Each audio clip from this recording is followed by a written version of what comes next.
And as this administration in Washington fails to deliver much of anything to those suffering in western North Carolina, eastern Tennessee, North Georgia, all the way to Florida, a much bigger, more devastating storm is little more than 24 hours away of delivering what could be a once-in-a-generation punch to the state of Florida. Milton, which is just passing the Yucatan Peninsula of Mexico, is barreling towards central Florida for a direct hit. It became a monster over just a few hours. It now has sustained winds above 180 miles per hour. It makes Milton a monster Category 5 storm, the likes of which have not been seen on the peninsula since Andrew in 1992. This could be even worse than Camille of 1969, some are saying. Could Florida be facing the worst hurricane in state history? I can say without a doubt it's possible. It's possible. Yeah, Milton keeps getting stronger and more dangerous by the hour. So bad, in fact, that meteorologist John Morales is overcome just talking about it.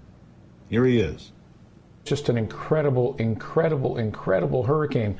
It has dropped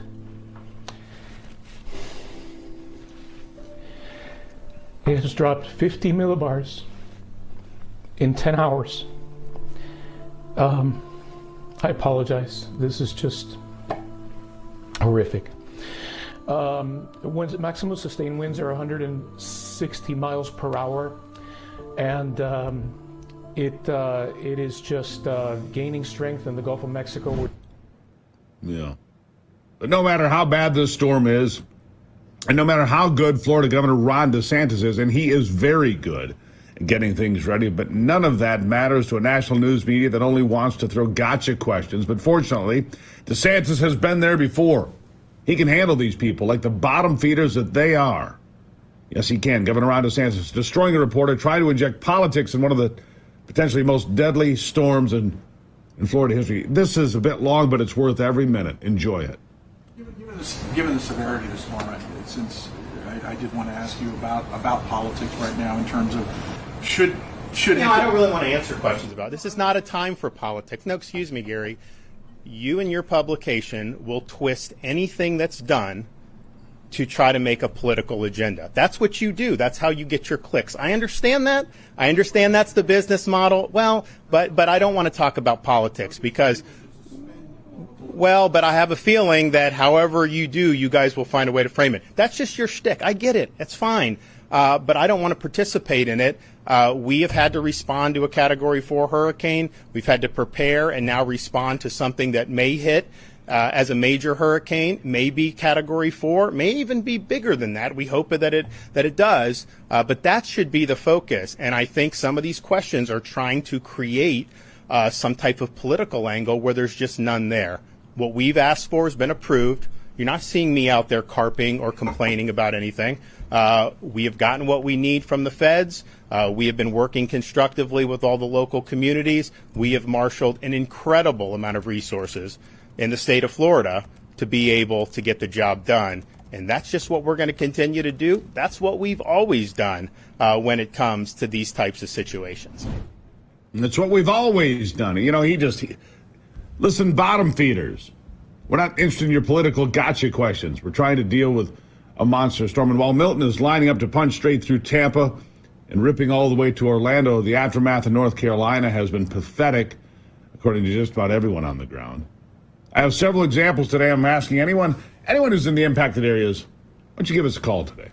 If you're around Asheville, if you're around Chimney Rock, if you're around some of these areas that have been hardest hit, and you've got service, call me on the Patriot Mobile Common Sense hotline. Tell me the truth about what's happening there, because to hear the mainstream media tell it, to hear Kamala Harris tell it, they're doing everything they can. Everything's just fine with FEMA.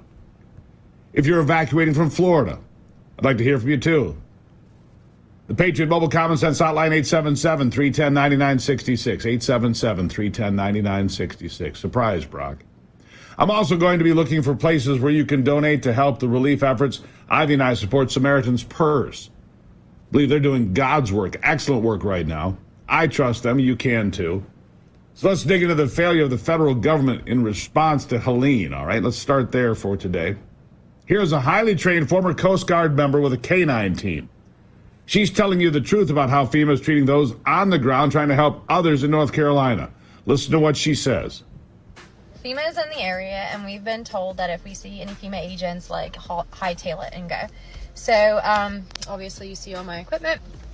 So we've been told to just turn around and go the opposite direction, because what they're doing is they're confiscating everything. Like, they would confiscate all of my gear, my car, my dogs, like literally everything. There are some people who have been tracking these FEMA agents and what they do with these supplies after. And these are people that are directly associated with the group that I'm volunteering with.